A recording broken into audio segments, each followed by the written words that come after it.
Hi, RCC Tigers.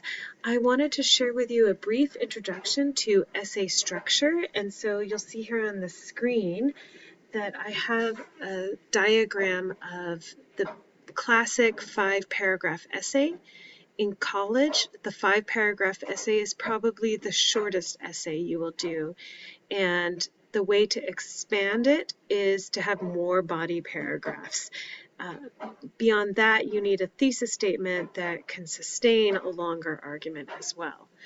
So if you look at the upside down triangle that says introduction, this is a very specific kind of paragraph. You're always going to start with a hook to get the reader interested in your essay, a bridge that leads from the hook into your thesis, so something to connect it, and then your thesis statement, which is your overall argument, the main point of your whole essay. And this may or may not have a plan of development where you might include maybe your 3 or 4 or 5 main points within it. It's not always necessary, but it can be helpful.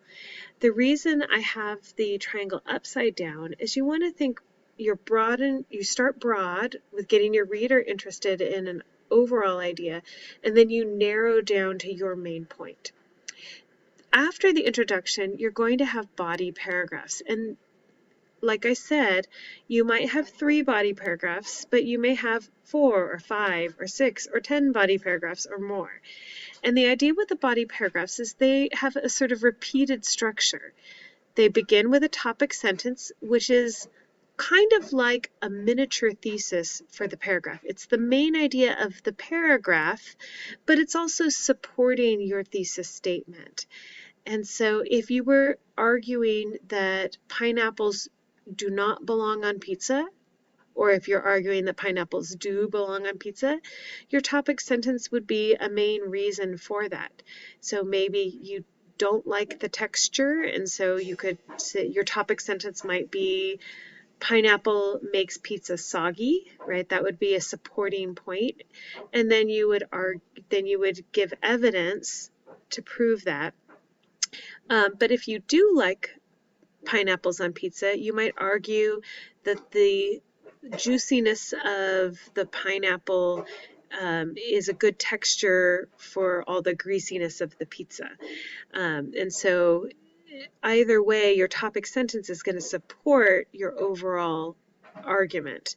And so then for your topic sentence, you need to support it still. And so within that, you might have 1 or 2 or even 3 claim evidence commentary sandwiches, and we will be talking about that later. But the idea is that you need to make claims and give evidence and explain your evidence. And so you might do that once in a body paragraph, you might do it twice, you might do it 3 times. Beyond that, the paragraph gets to be a little too long and you might want to break it up. So you'll repeat that again, but you will want to transition between paragraphs. So sometimes that's going to happen at the end of a body paragraph, sometimes the transition will happen at the beginning. But you're going to keep repeating that structure in your body paragraphs. But when you get to the conclusion, again, it's a different kind of paragraph than the body paragraphs. And so it's almost the reverse of your introduction. You're going to start with a wrap-up.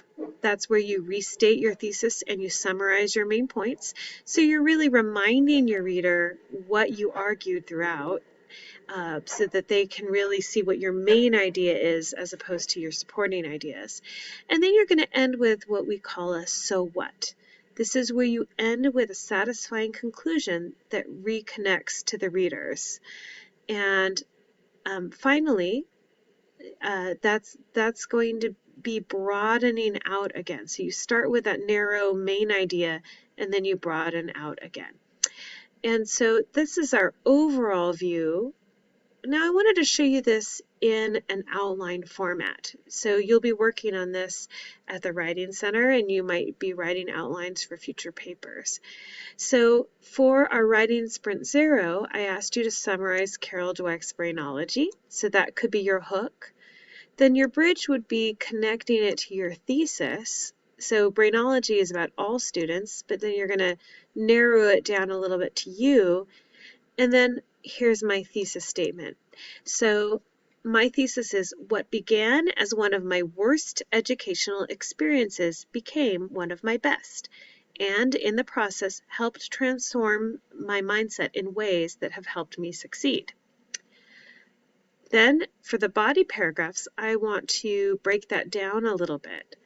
So I had to learn a growth mindset in my first semester college composition class. I think if I went through and revised this, I might say at the beginning of college I had a fixed mindset, but I'm going to be showing you my earlier draft, and so you can see even this draft can be improved.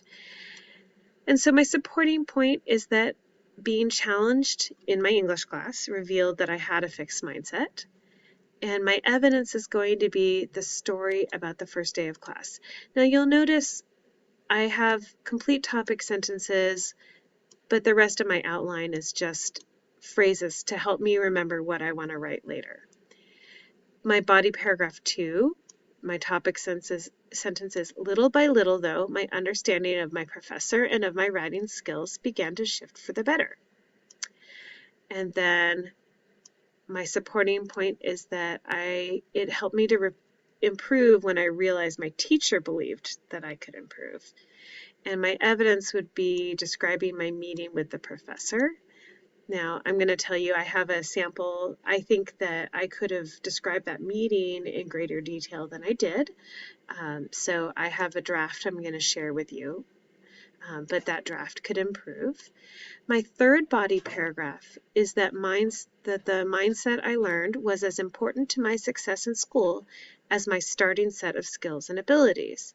And so I'm trying to argue that my mindset was important later on, and so I was going to bring up graduate school to prove that.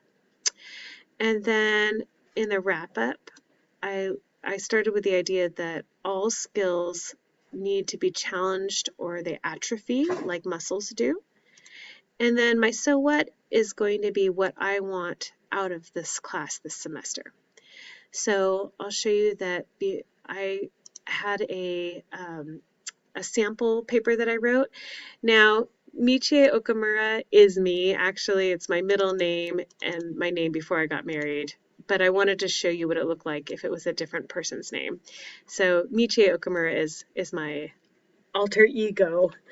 It means I'm pretending to be a student when I write that, but it's really me too.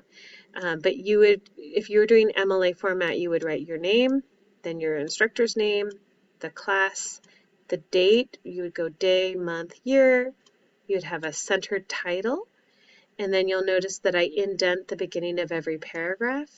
So I have my first paragraph introduction, my first body paragraph, my second body paragraph, my third, and then my conclusion.